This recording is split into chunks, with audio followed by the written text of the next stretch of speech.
Welcome to the Freshman Foundation Podcast, helping you make the jump from high school athletics to the collegiate level and beyond, with your host, Michael Huber.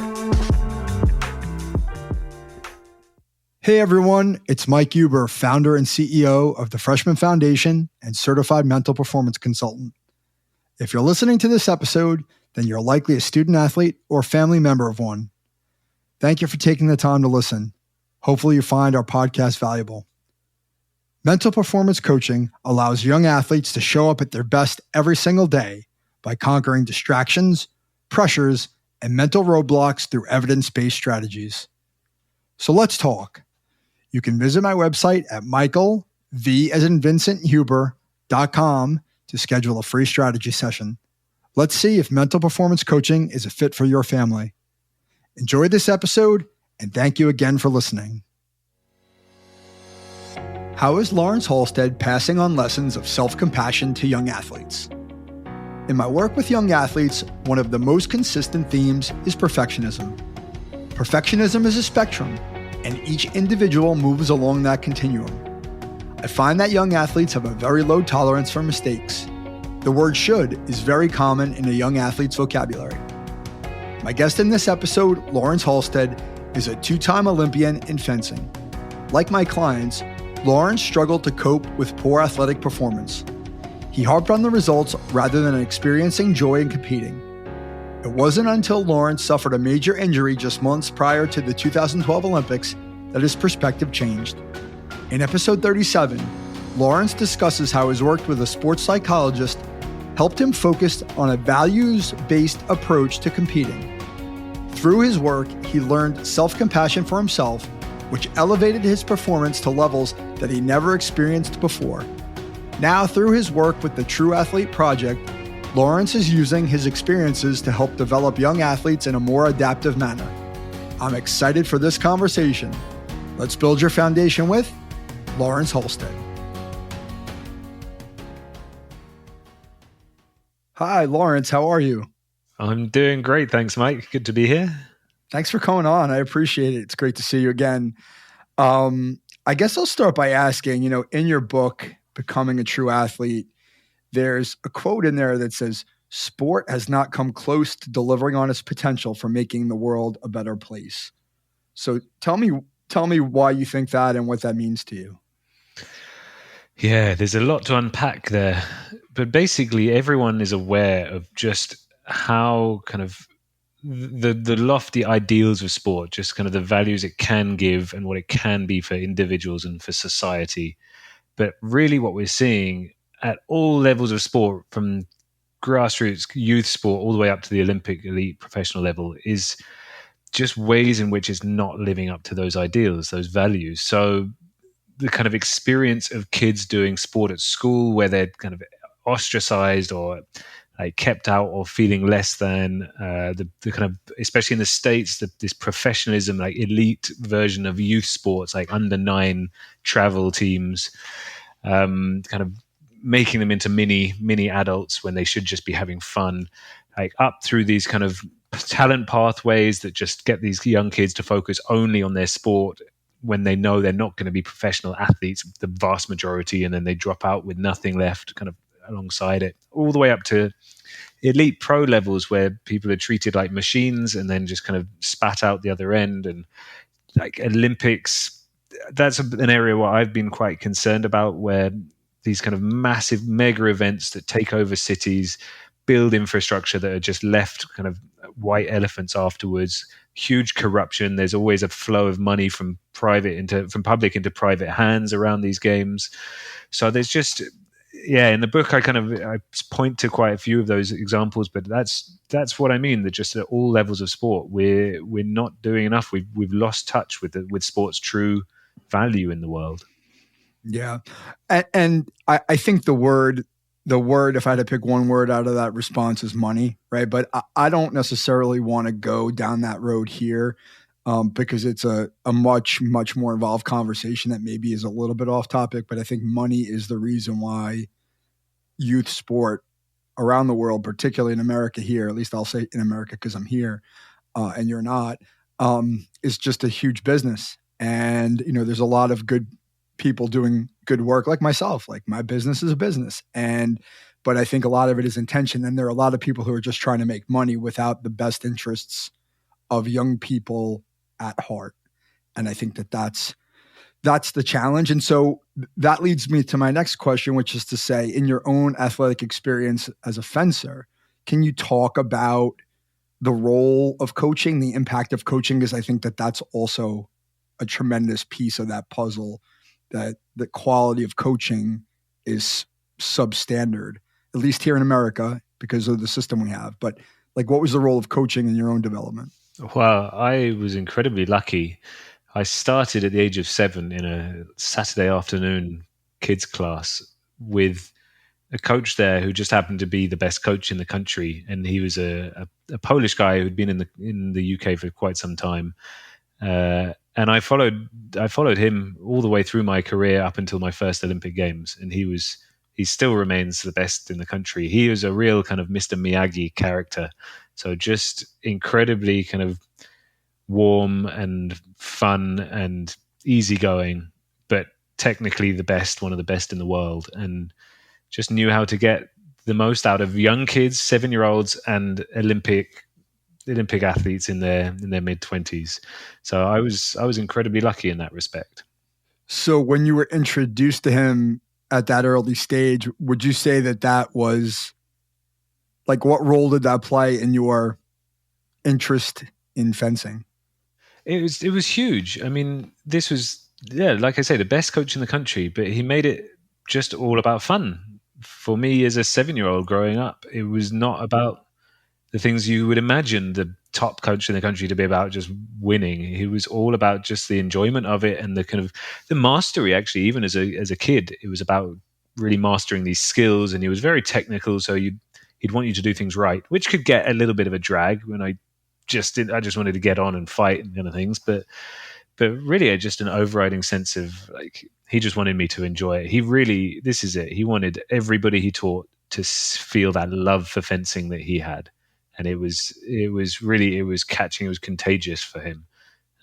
So everybody knows how much he loved it, and that's what he wanted. So that, as a guiding philosophy, is pretty great for a coach. Yeah. And I think that personality component, that emotional awareness, the communication piece is usually what's missing, right? Like most of the coaches that we come across in our lives tend to be technically proficient, right? And a lot of times the technical proficiency is what allows them to grow and develop in their career. But what gets missed a lot of times is the ability to teach somebody, instruct them to communicate how to do things that are developmentally appropriate, but also giving them those really good feelings about like, I enjoy doing this. So if I enjoy it and I'm getting better at it, I'm going to keep going. So like in the book, you talk about self-determination theory, which is a big influence over my practice. It was something I was really interested in when I was studying sports psychology. It just made perfect sense for me, right? So those who are listening, self-determination theory posits that if 3 basic conditions are met for young athletes, which is autonomy, which is the sense of control, competence, the sense that I'm good at or getting better at, and relatedness, the sense that I have people around me that I can trust and that I like to be with. If those 3 things are happening, the athlete's going to want to keep going, right? And I smiled when I saw it because it is so near and dear to me. So can you talk about that? Like you mentioned in the book, so clearly you're a student of it as well. Like, what does it mean to you? Yeah, and I think, I mean, as you do as a young athlete, you don't know that's what's happening at the time. But when I look back, those were the threads that run through my entire career. And luckily I had this coach who allowed a lot of autonomy all the way through. Perhaps too much at sometimes. And it's a spectrum. It's like you can give too much, and sometimes athletes also want just a bit of structure to be given to them. But I had it to wonderful levels. So just knowing that those 3 things, that's the recipe for the highest motivation in individuals. and I had those things in spades. So that was a big part of why I stayed so long and could have had many kind of off ramps that I almost took, kind of taking breaks in my career. We can talk about later, but Yeah. always kept coming back, and I'm still here. Not at a high level, Yeah. but I still want to be involved. Right.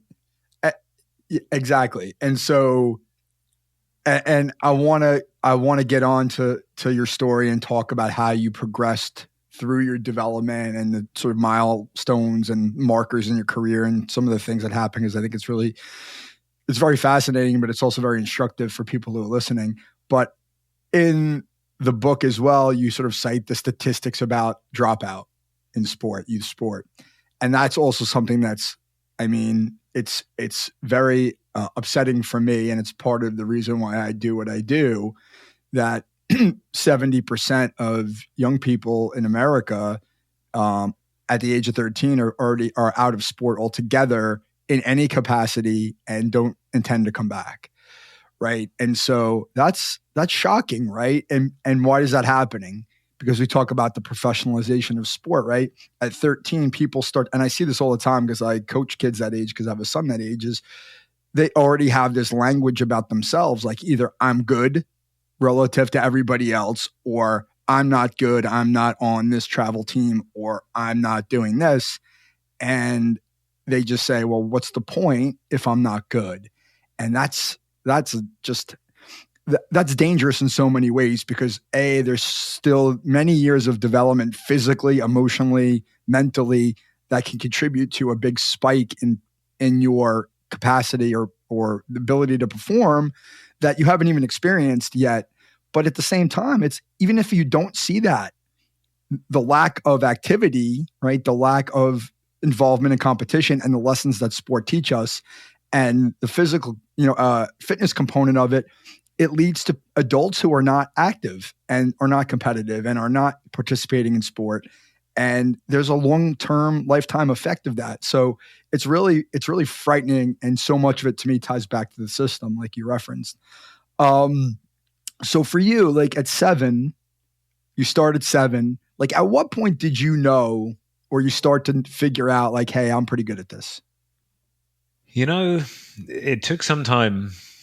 I think I was there or thereabouts when I was kind of 12, 13, 14, but never one of the best ones. Never one of the ones really winning the competitions, just kind of in a group of young guys kind of doing a bit better. But then it was first around actually 16, 17 was when I really I got my first few results that stuck out, that made me think, oh, actually, I've made some gains above everybody else in my kind of age group. So it took a long time, and that was, you need that motivation. You need to have other things that going for you in those time to keep you going. I mean, how glad I am I didn't drop out at 13. Right. But right. Which your comment just illustrates, I think helps to illustrate my point, which is to say like a lot changed between 13 and 16 or 17 for you. And that was a ramp up. If you stop at 13, right, who knows?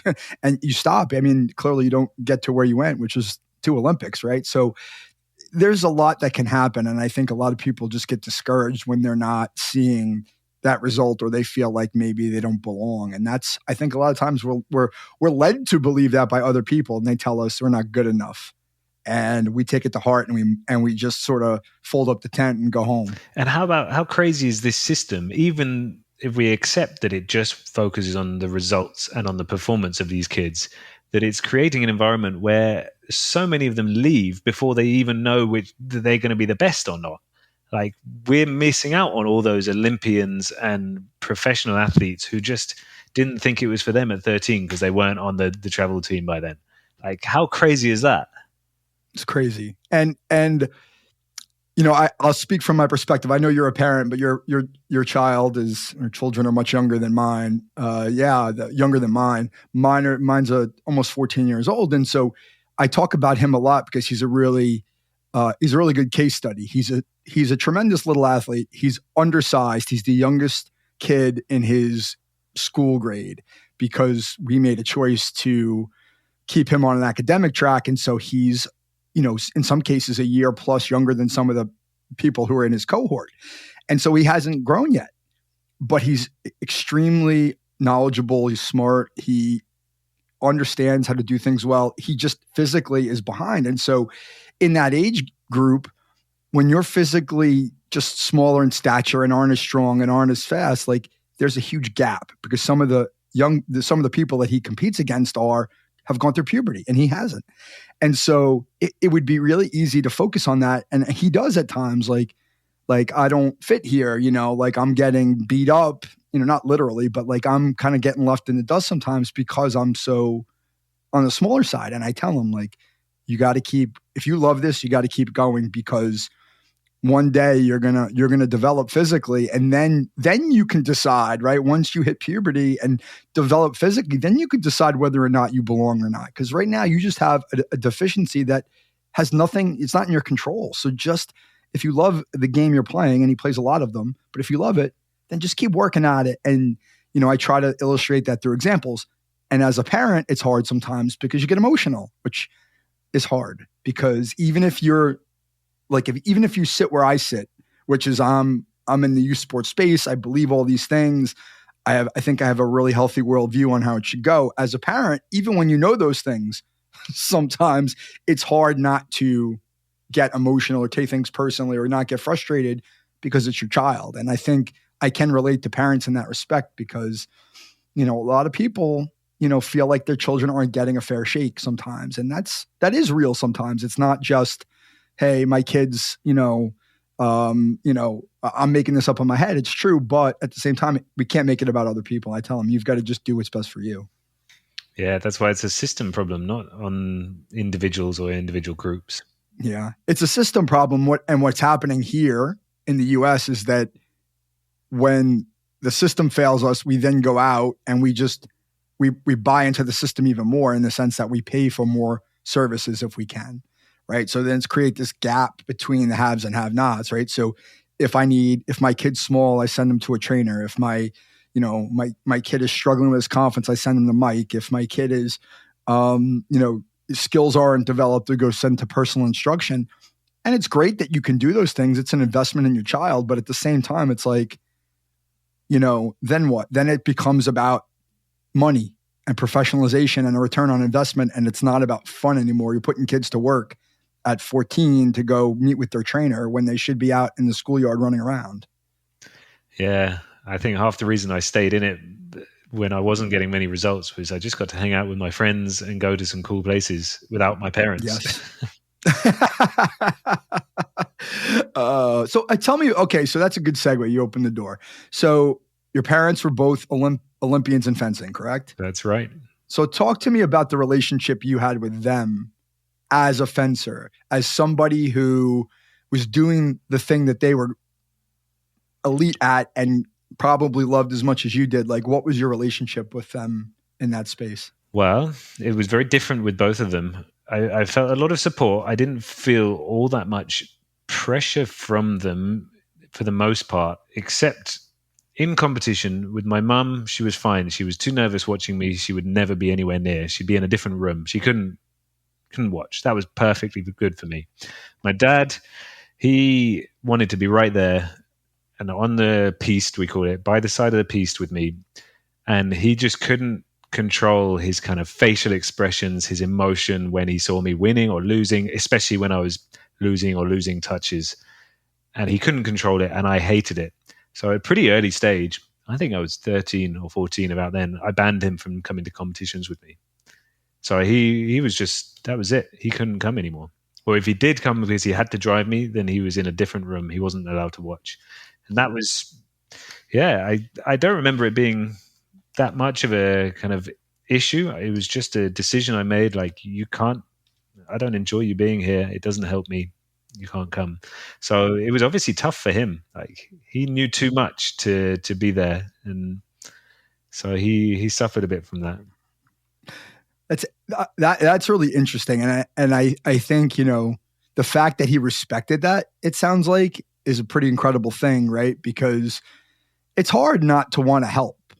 And I'm very good at personally not doing that as much, except in egregious situations where I feel like particularly the coaching is not very good. And I do get upset and I have to sort of tone myself down because I feel like the kids are being done a disservice. But in your dad's case, it sounds like he got it, because that's a lot of pressure, right? And one of the things that I see in my practice working with young people one-on-one is the across the board, the presence of perfectionism.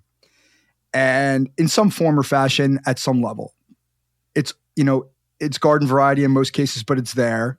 In some cases, it's really, really pronounced, and it's a source of, anxiety or stress. But the reason why I think that is kind of what you were describing, which is to say, like, you're my parent, and I just want unconditional support. And when as parents, we make faces or we react negatively to our performance, or we say something that is critical in those moments, it's taken as you don't love me unconditionally, right? It's taken as you're more concerned about me being a performer than just me being happy. And it hits hard. It cuts deep for a lot of kids. And I don't think parents realize that they're doing it. And if they do it and they realize it, for me, like as a parent, like my thing is, like, if I do something that I regret, I will apologize for it. Like, I shouldn't have done that. I shouldn't have done that. I reacted emotionally. I can't take it back, but understand that, that's my fault. And I think that that's something that's missing, because the pressure comes from that, like, oh, I want to perform for my parents. I want to show them that I can do this, or I want to show them that all the money and time that they're investing in me is being returned to them in the form of them being rewarded with a smile on their face because I won, And there's a lot of living vicariously through children, whether you are an athlete or not. Parents, like, it's a reflection of a parent. And so they want to see their kid win so they could say, hey, my kid won. Whereas they're not going to go tell their friends, like, hey, Johnny had a great time. Like, it's not as cool as telling your friends that he won a medal or a trophy. Right? Yeah.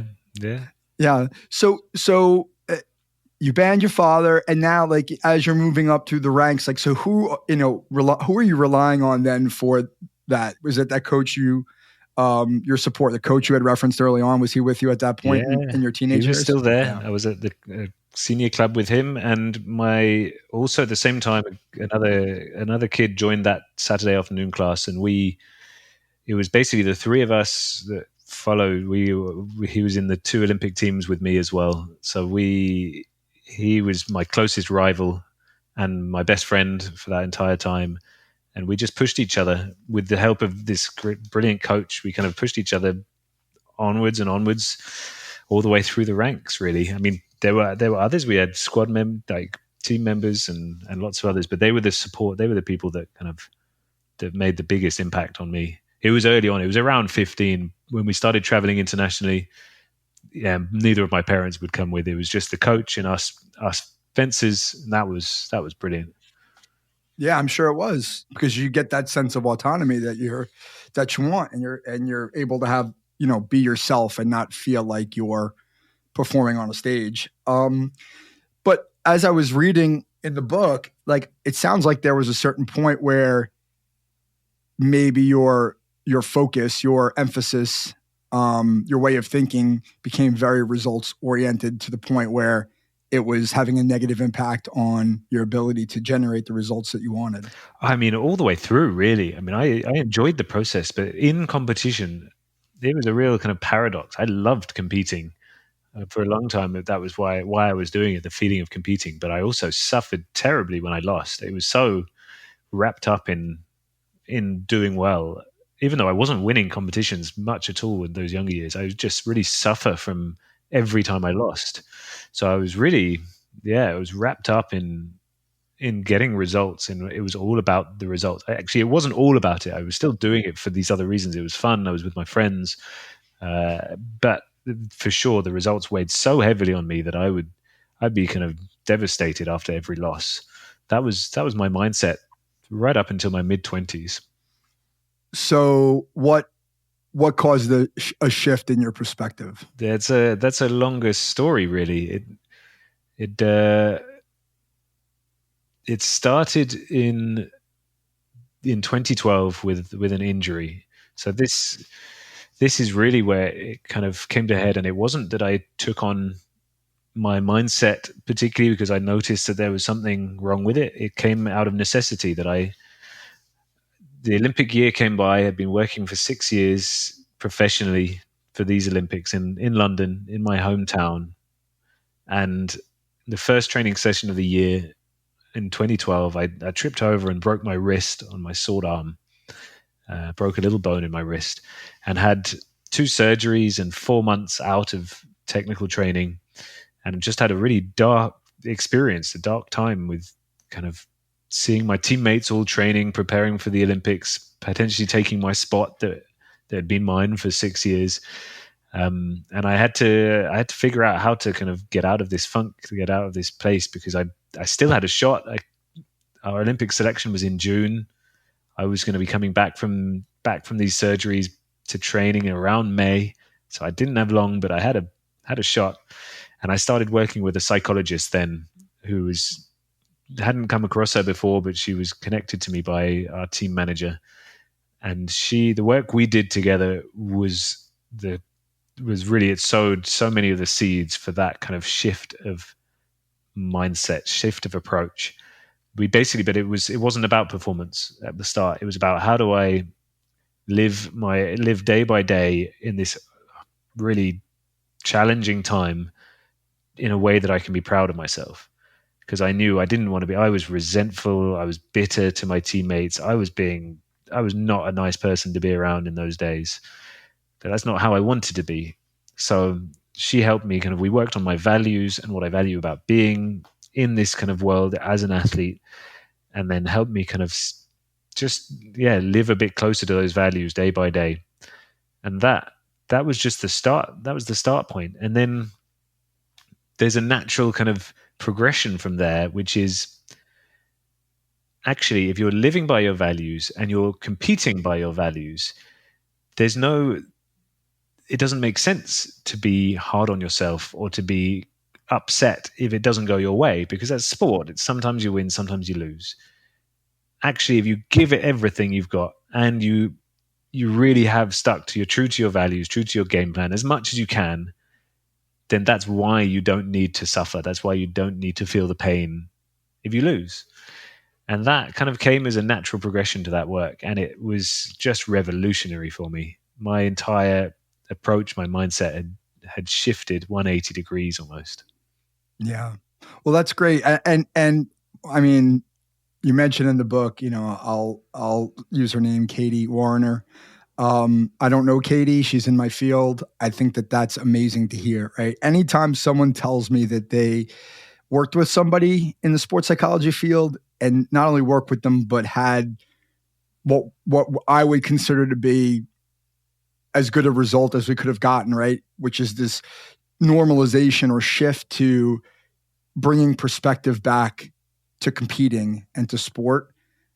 That, ironically enough, a lot of times allows us to perform at our best, because there's an understanding of what's really important, and we can be ourselves.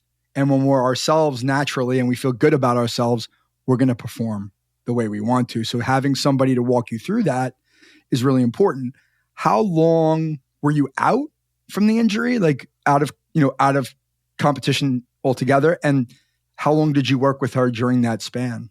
Yeah, well, I was out injured for 4 months, came back in May, ended up getting selected for the Olympics, but not in this kind of full capacity. I was selected as a reserve for the team event, not in the individual event. There are 2 events in fencing, so not my entire kind of dream about being there. But I got to go, and I did get to compete. And I was working with her for that. So I guess about 8 months in total, all the way up through to the Olympics in August. So it wasn't a huge long length of time, but it was intense. We would meet every week and talk on the phone a bit as well, because I was still struggling in between times. So it was quite an intense period. yeah, I mean, not just transformative to my performance and my experience of sport then, but to my life as well. That work I did then has kind of have ripples effects all the way through into this book, into my kind of how I work now. So it's pretty amazing how the impact it can have. Yeah. And that was 10 years ago now. And you still are very clear on the value that she provided to you in that process, but also as part of your life. And I think as somebody who works with young people, I think that's the greatest reward for me, is to be able to work with somebody and have them tell you that you helped them, and have them sort of just remember you for being someone who cared about them. And I think that the fact 10 years later, you're still able to sing her praises because of what she did to help you in your life. And that's why I do what I do. I'm sure that's why she does what she does. I'm curious, when you got started, like when you got hurt, did they just say to you immediately, like, you're hurt, you need to talk to somebody? Or was there something where it took a little bit of time and they noticed that you just weren't in a good headspace, and then after kind of seeing you down or depressed maybe, then they referred you? Like, was it like a matter of fact, like as soon as you were injured, right after, they said you need to start working with this person? No, it was a bit more the second bit you said. Just took a bit of time, realized that I wasn't dealing with it very well. It was pretty obvious to everyone around I was not a nice guy at that time. So, and I'm very grateful to our manager for making that link, because I've since spoken in this in between time to a whole bunch of other athletes in different sports who've had very similar experiences with Katie, and she's a special person for how she works.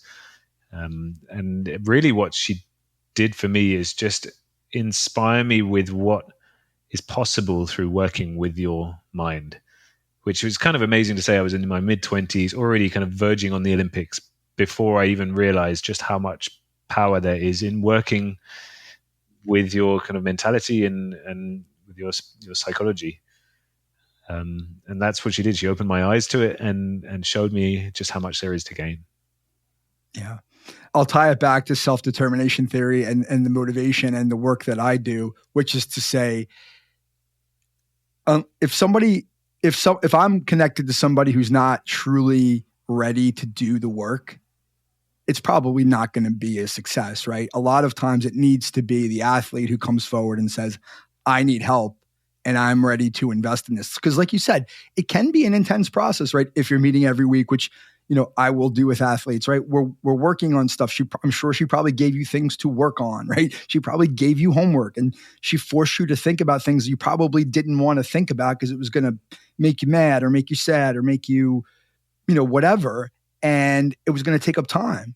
But that work, doing that work, putting in the extra effort and really trying to understand how to apply it is such a big part of sports psychology. And when the client or the subject is not doesn't believe they need the help, it's really hard to make the kind of impact you want to make as a professional, because there's not buy-in, right? But if the motivation's there and somebody wants to be better, not just a better performer, but a better person, and really take control of their life, then you're going to get somebody who's really invested in it, which it sounds like you are, which is really cool to hear.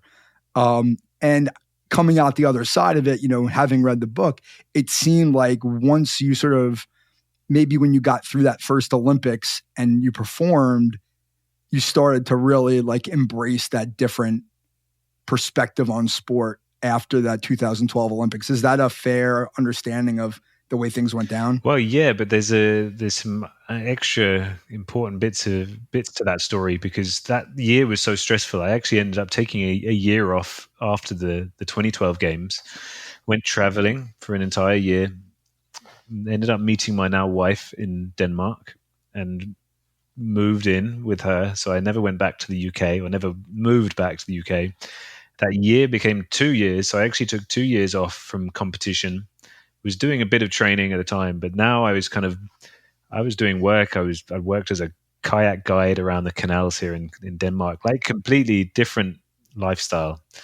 And then saw my team was still doing well, got this kind of fire coming back into my belly, and I thought, I'll give this another shot for Rio. I think we could do something special. So then I set myself up. I had 2 years till the Olympics. And I could really kind of approach this from, I was going to be doing my training in Denmark, not with the national squad in the UK. I was basically going to be running my entire program myself, and this autonomy piece again.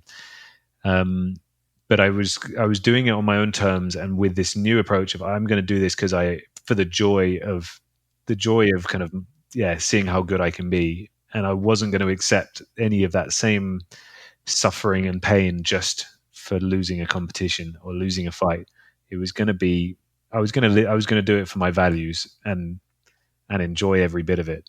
So there's that, it all kind of combined, and those 2 years were definitely two of the best I've ever kind of competed. My performance I think it skyrocketed, and it was far more enjoyable, but I was just freer. I felt free of that anxiety, free of that, the fear of losing, the fear of not being good enough. It just wasn't there anymore. I was free to focus on my game plan, how I wanted to compete. And it made all the difference. So what are those values? Like, what are some of the words you would use to describe those values? Like, when you ultimately got to the point where you really understood what was important to you, like, what are some of the words that you would use to describe those values today?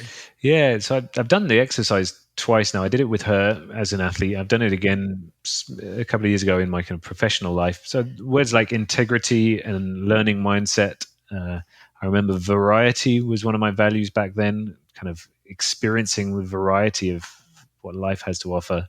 So it was things like that. I think definitely the kind of team element of it. We are individuals, we're a team, but I was always a team. I love team sports as well. So I loved that kind of relational aspect of being an athlete.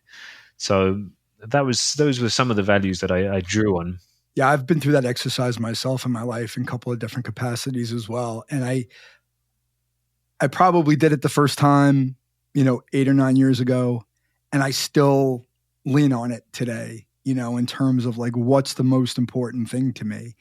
And for me at the time, it was, I just wanted peace in my life. Like, I just wanted to be at peace with myself, and I wanted to be at peace. That was like a goal for me all the time. Like, and it actually comes out of my work, because when I talk to athletes, what I tell them sometimes is, if we make things simpler and we take things out, sometimes that's more effective than trying more things and putting more things in. And I think it's confusing at first sometimes. It's like, well, because everybody thinks they need to do more and work harder. And I said, sometimes it's just a matter of looking at your life, prioritizing and simplifying and taking out those things that aren't serving you well. And that's because we get so caught up. There's so much to get caught up in. And I do that now. Like, when things aren't going well for me and I don't feel good about myself, I'm like, what can I subtract from the equation? Because it's just causing me stress that I don't need, and it's not aligned with what I want to accomplish. So just take it out. And I think that simplicity is really important. And I think it's important for anybody to know what their values are, because like you said, the behaviors are going to be consistent. They're going to be principled, right? You talk about stoicism in the book, and I am a devout stoic. I've become very connected to the philosophy of, hey, this is what we're dealt in life, and we've got two choices. We could let that dictate how we're going to behave, or we could just look at it for what it is and move forward based upon what we value. And I think it's a really important thing for people to understand what it is. Not that everybody has to be a practicing stoic, but it's such a strong philosophy for athletics, because there is 90% of what's out there we can't control. We only control certain things, like our attitude or effort, our behavior, preparation. All the other stuff is outside of us. And so if you're going to react every time a referee makes a bad call, or your coach does something you don't like, or it starts raining outside, like, you're going to be in a whole hell of a lot of trouble. Yeah, you're quite right. The Stoicism is the closest thing to a philosophy that athletes could benefit by. And I think, as I say in the book, combining it with some aspects of Buddhism and kind of meditation and compassion, then we're really somewhere quite special. Yeah, and that resonated with me, because I'm also a fan of the Buddha, and I'm a fan of Buddhism, and I'm a fan of having all of my athletes try mindfulness meditation. It doesn't stick for everybody, and that's okay, But I think there's so many misconceptions about meditation and mindfulness, about what it's supposed to be. And, that results-oriented mentality comes out in like, oh, I'm not good at this.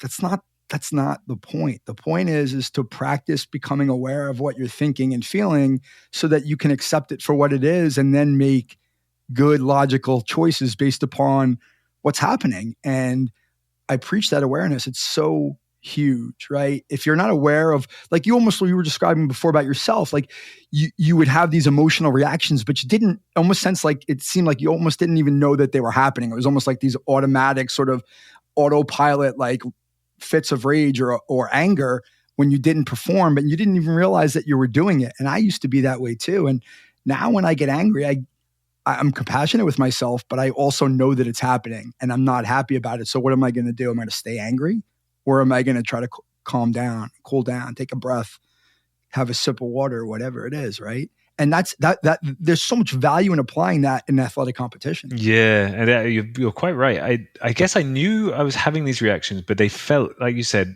automatic. It felt like because I cared about doing well and I cared about this sport, if I lost, I should feel terrible. That was just a logical step for me. There was no awareness of anything beyond that. This situation leads to this feeling. That's how it is. Until actually Katie again was the first person who ever told me, you don't have to feel terrible if you lose. And I remember her saying that still and just kind of looking at her like skeptically, I'm not sure about that. And then it took a bit of time and she kind of persuaded me. And then through this values work, and it just struck me that it was that simple. I wasn't even seeing that it wasn't absolutely inevitable that you'll feel bad if you lose. So yeah, that kind of awareness raising and just choice, it's absolutely, I mean, it is central to what athletes need, is being able to choose wisely to what's happening right now. And the best tool we have for that's mindfulness meditation. Absolutely. The number one tool. And then you start to couple it with other strategies, and then you've really got something. And that's probably what the most fulfilling part of my work is, when I start to see athletes be able to like integrate strategies and do them in real time. And when I start to hear from them, or I see them do it, or they tell me like, oh, I did these things and it worked for me and I knew when to use it and it's helping me. It's like you said, like your game, your fencing, like ability went through the roof when you started to apply those strategies. So as a segue, tell me about the 2016 Olympics and how it went for you, how you performed, like just like what was the outcome for you? Like how? Yeah. So, I mean, this is where I didn't win a medal or anything. I competed in a way, I performed in a way I was proud of, but this was just such a stark difference for me. It just sums up that change in mindset. So I was in my first match in the round of 32 against a Chinese guy, and I went 8 or 9-0 down right from the start. He was super aggressive and like that's his style, but he just started pummeling me. And I just distinctly remember there was not an ounce of, there was not a gram of anxiety or fear in that situation, which is kind of crazy. You're in the Olympics. It was my debut in an individual, biggest stage in the world. TVs are on you. All my friends and family are watching, and I'm about to get whitewashed, right? There should be, your threat right? senses should be going wild. And it was just none of that. It was all just channeled into, okay, how do I figure this one out? Like super, like all on the challenge. Like I need to sort this out. What am I going to do? What am I going to do in every moment?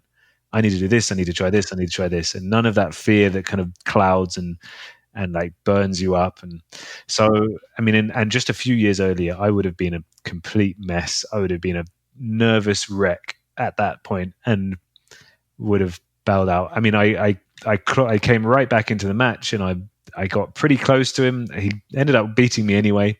That was too big, but it was just like night and day, that experience of competing there. Yeah. And that example, that illustration, like it highlights for me how important it is to have those values, because in that moment you were valuing like my ability to take on this challenge and cope with adversity.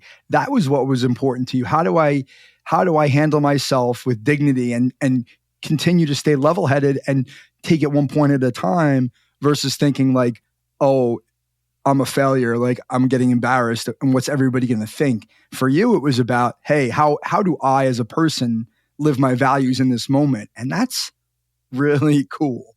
It's really cool because if you look on it, listen, I was never an athlete at your level. And I think sometimes when, you're in it, you expect the most out of yourself. You want to win. Obviously, we all want to win when we compete. But as an outsider looking in, I go, you made it to the Olympics, right? Who the hell goes to the Olympics? The smallest percentage of the athletic population in the world go to the Olympics. And you got the chance to compete, right? And I would imagine it's hard to keep that perspective when you're getting beat 9-0 in your first individual match ever. But if you can remind yourself of that, right, it could actually be a benefit, right? Like, hey, I'm here. I got here for a reason. Like, it's going to be okay no matter what happens. Like, let me just go compete and have some fun doing it. And that's a hard thing to teach anybody because whether you're in the Olympics or you're playing high school sports, it still feels like the most important thing in the world.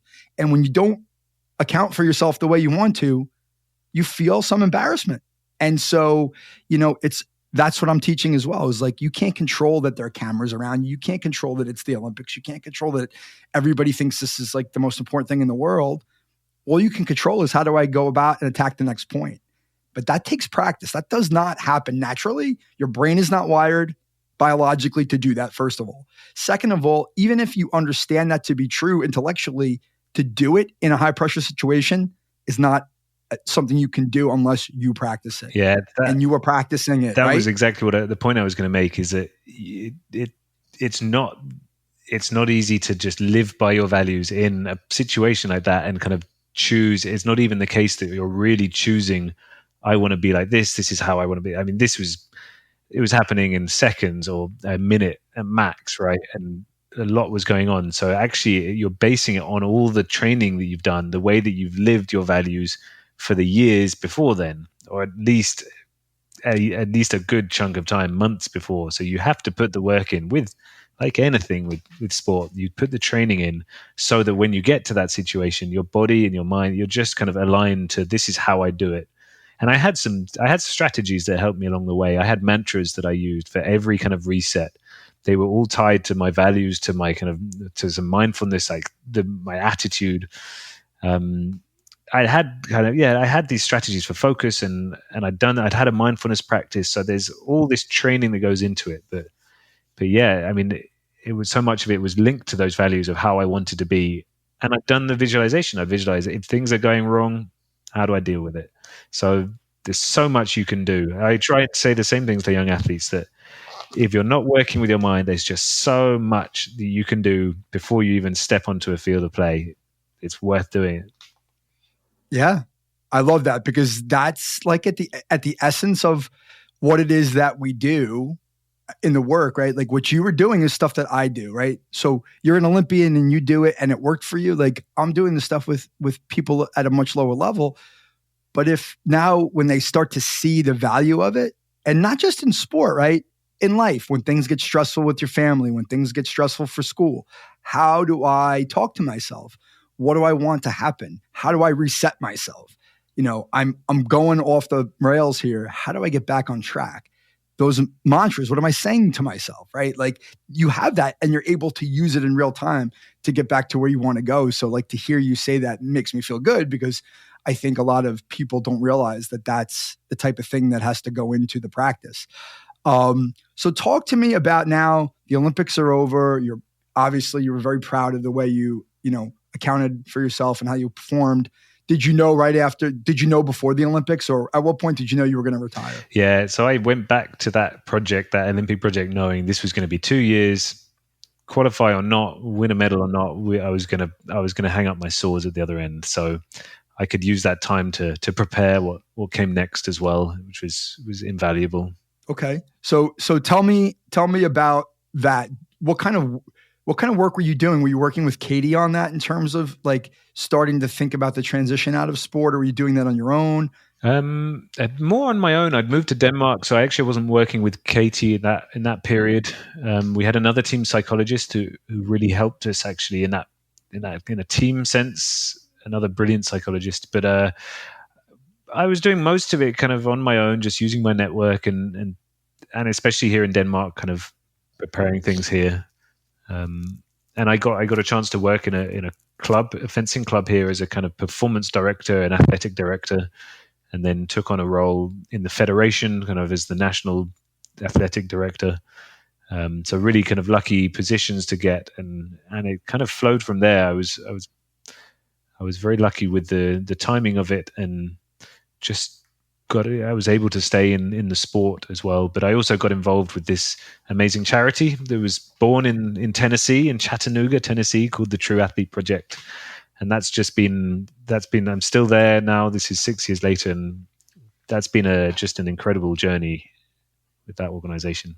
Yeah. So tell me more about that, because I've learned a little bit about that starting to read your book, but can you tell me more about what that is, what they do, and what the mission is? Yeah, so it's back to what we first discussed, was this sport as a powerful force for good, which is not living up to it. And we want to create a more compassionate culture of sport and a more compassionate culture through sport. So yeah, it was born out of the Muhammad Ali Center Forum for Athletes and Social Change. The founder, Sam Parfit, kind of envisaged this organization that showed that performance and well-being and making a social impact, they can all be part and parcel of just training as an athlete. And it's not the fact that you do your training to get better at sport, and then you might do a mental health workshop once a year, and maybe you'll go, like, if you get better, you might go back to a school and take some photos, like that's your social impact bit. No, actually all of these things can be part and parcel of the same, just developing us as humans. So I got involved in the mentoring program that we have, matching elite kind of Olympic level athletes with young, aspiring, kind of committed athletes from 15 years up. And we take them, the mentor and the mentee, on a pretty special journey, a year-long journey, kind of teaching them both in some of these kind of techniques around performance psychology and mindfulness and values, and also community responsibility, things like that. And it's just been an absolute joy to kind of to be involved with the charity and this program. So, and that's why I wrote the book. That's basically a distillation of our entire approach. It was in a manifesto for this organization, and it's been a pleasure as well. Well, it's funny you say that, because at one point when I was reading the book, I'm a incessant note taker, and I always, when I read, regardless of what I'm reading, even if it's for fun, I usually have a pen in my hand. I don't know if it's some sort of disorder, but I just feel the need to interact with what I'm reading. And the word I wrote down at some point was manifesto, right? Like this is a characterization of the values of this organization coming through in what you're writing. And I think that that's really cool to be able to do, to write a book, but to write a book about something you care so deeply about, and to have it as a blueprint for something you want to go do, right? That you're doing, that you want to make the world a better place. This is how we're going to do it. And I dig that a lot. I think that's awesome. And, when I was reading the book, or started reading the book, I just couldn't help but think how much, our values in this space are aligned. And I think, to tie it back to your own career, right? Like, I would imagine that knowing what you valued and having a game plan for exit out of sport, and having the opportunity to do things that you really care about and make an impact, made that transition out of sport so much smoother than it would have been if you just were forced out, or that you didn't have a plan, right? Yeah, absolutely. I mean, I got lucky again that I could choose my exit. I didn't get injured and just slam out. So that was a benefit.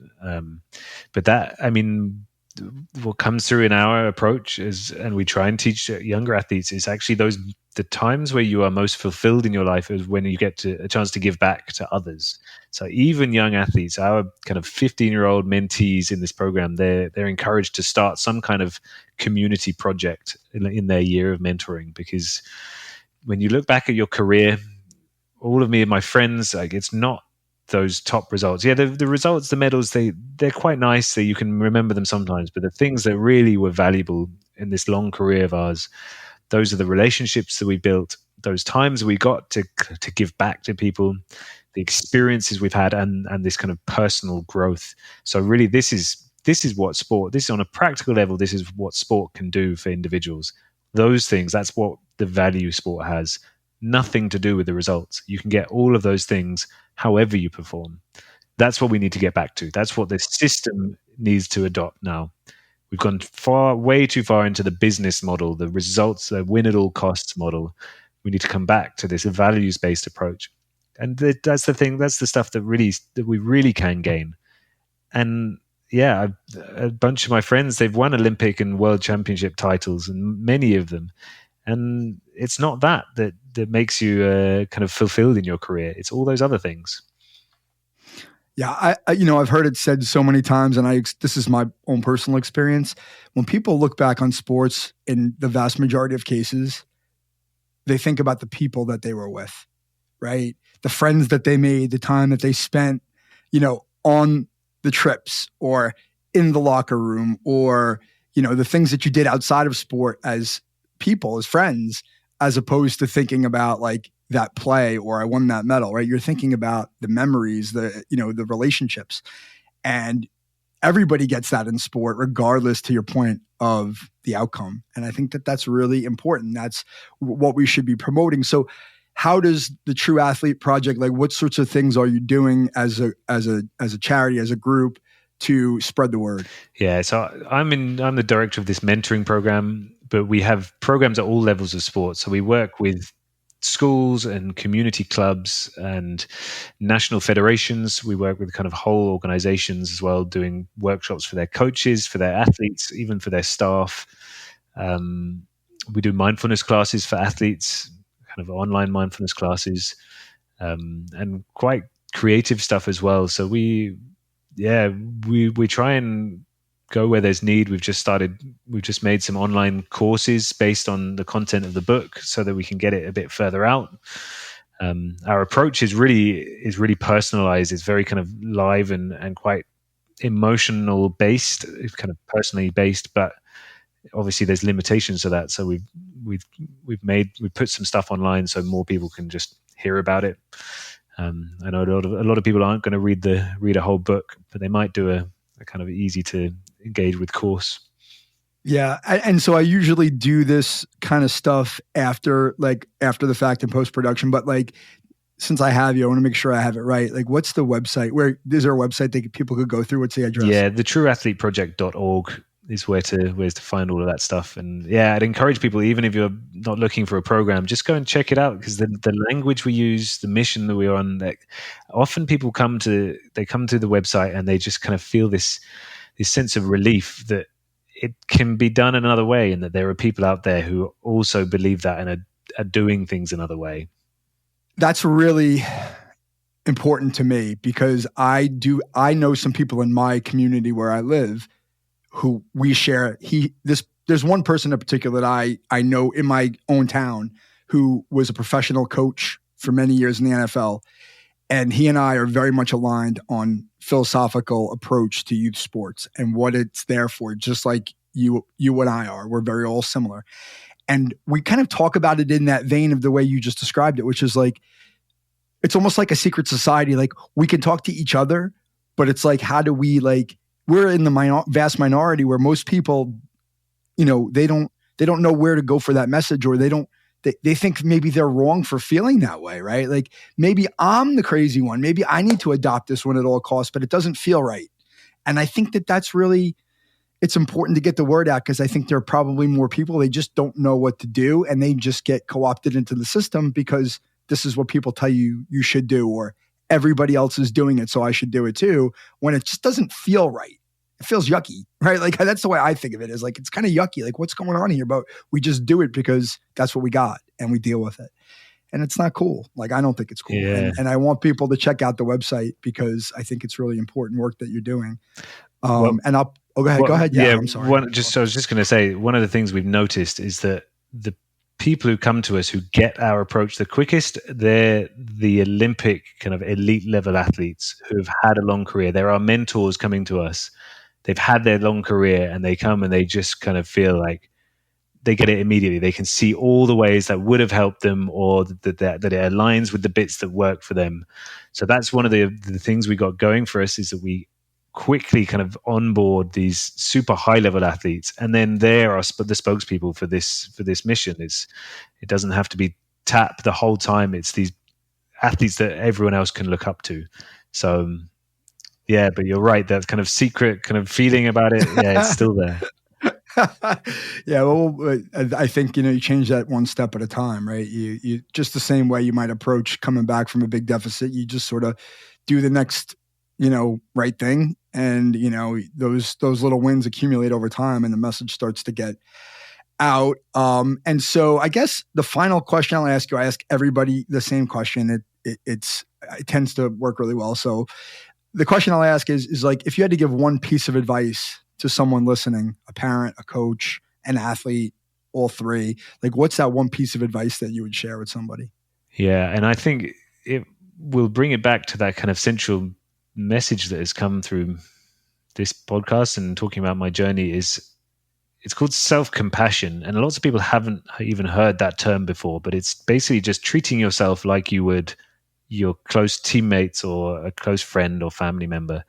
And we in the West are really good at loving our neighbors, loving our family and friends, and really bad at loving ourselves. And it sounds really kind of hippie for an athlete. It's the thing that unlocked my entire kind of performance. That is what we should be teaching our young athletes, is forgive yourself when you make mistakes. You're only human. Forgive yourself and move on so that you can refocus on the next thing. I couldn't have said it any better. That's a great way to finish. Laurence, thank you so much for taking the time to talk to me. I really loved the conversation. I'm looking forward to hearing it back soon and sharing it with the world. And hopefully we can get some people to buy into the way of thinking that we have. Thanks a lot, Mike. It's been a blast. So, what was your biggest takeaway from my conversation with Laurence Halsted? For me, it's that young athletes are likely to experience their best performance when they are enjoying their sport. In sports psychology, we often talk about how our thoughts affect our feelings and our feelings impact our performance. Having high expectations and being self-critical serve a purpose, but in order to truly thrive, athletes must learn self-compassion in order to maximize their potential. My suggestion to young athletes is to practice focusing on your strengths rather than harping on your weaknesses. One way to do this might be to keep a daily journal in which you celebrate some small wins and keep a gratitude list. Our brains are wired to focus on negativity and identify potential threats. You can proactively combat this by reminding yourself that the good you've produced far outweighs the bad. I want to thank Laurence for his kind generosity and the wisdom he shared with the Freshman Foundation community. To learn more about how mental performance coaching can help your mind work for you rather than against you, visit michaelvhuber.com. Thank you for listening. We'll see you back in 2 weeks, ready to get better.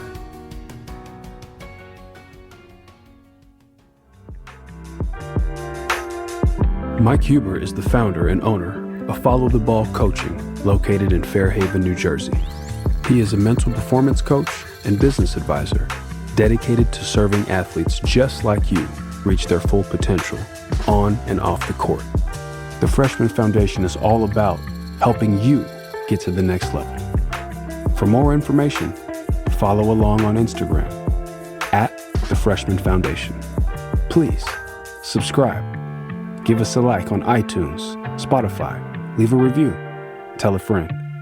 Most importantly, come back in 2 weeks, ready to get better.